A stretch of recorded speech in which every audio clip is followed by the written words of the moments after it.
ng bayan, maasahan anumang panahon. Magandang gabi po sa ating lahat. Narito ang update sa lagay ng panahon ngayong gabi ng Huwebes, May 23, 2024 hanggang sa mga susunod na araw.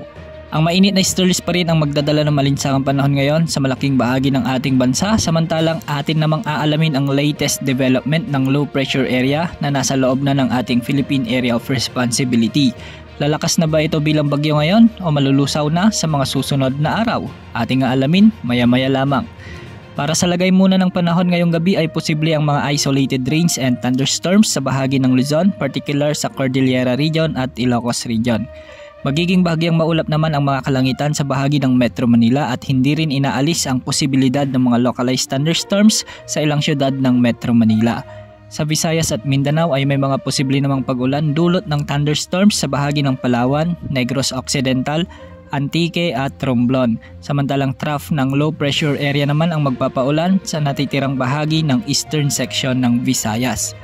May mga malawakang pag-ulan din ngayon sa halos buong Mindanao dahil sa pinagsamang epekto ng thunderstorms at trough ng low pressure area. Pinakaapektado ng trough ng low pressure area ang Caraga Region sa Mindanao dahil sa patuloy na paglapit ng nasabing sama ng panahon.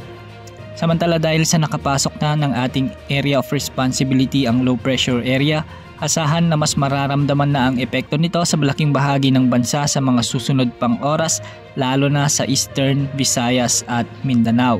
Ayon sa pinakahuling datos ng Pag-asa, nasa layong mahigit 600 kilometers na ito silangan ng Davao City sa Mindanao o nasa mahigit 800 kilometers silangan ng Eastern Visayas. Sa mga susunod na oras ay posibleng i-upgrade na ito ng Pag-asa bilang tropical depression at papangalan ng bagyong Aghon o ang magiging unang bagyo ngayong 2024.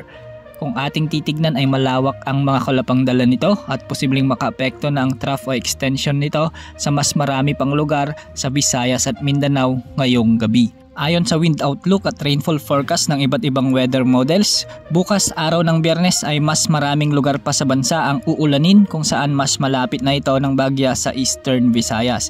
Bukas ng hapon ay nasa mahigit kumulang 200 kilometers na lamang ang layo nito sa Eastern Samar, kaya asahan na mas magiging malakas pa ang mga pag-ulan na may dalang mga malalakas ding mga hangin. Pagsapit ng Sabado o weekend, patuloy itong kikilos pahilaga at mas magdadala pa ng malawakang pag-ulan sa Visayas at Luzon, particular sa Bicol Region. Posible na ang mga malalakas na hangin at banta ng pagbaha dahil mas lalakas pa o posibleng umabot sa tropical storm category ito. Ayon nga sa Japan Meteorological Agency o GMA ng Japan, ay posibleng maging severe tropical storm pa ang peak intensity nito pagkalampas sa may Catanduanes o kapag nasa silangan na ito ng Luzon. Tumataas na rin ang tsansa nitong maglandfall o mahagip ang Catanduanes at ilang bahagi ng Bicol Region. Pagsapit naman ng Linggo o sa Lunes ay posibleng kikilos na ito ng pa-northeast direction o magre-recurve patungo sa Japan bilang mas malakas pa na bagyo. Pagsapit naman ng Martes ay unti-unti na ring mararamdaman sa kanlurang bahagi ng bansa ang southwesterly wind flow o ang mahinang habagat. Magdadala ito ng maulap hanggang sa maulang panahon sa western sections ng bansa at magpapatuloy ang paghihip nito hanggang sa susunod na weekend at bahagyang hihina pagsapit ng unang linggo ng Hunyo. Ito na ang magiging hudyat na papasok na tayo sa tag-ulan o ang wet season. Sa ngayon, pinapayuhan na natin ang ating mga kababayan na bagamat mahina pa lamang ito, pinaghahanda na natin ang lahat sa posibleng mga pagbaha at landslides na dadalhin ng potensyal na bagyong si Aghon. Huwag tayong magpakampante dahil bawat oras ay nagbabago ang galaw at lakas nito.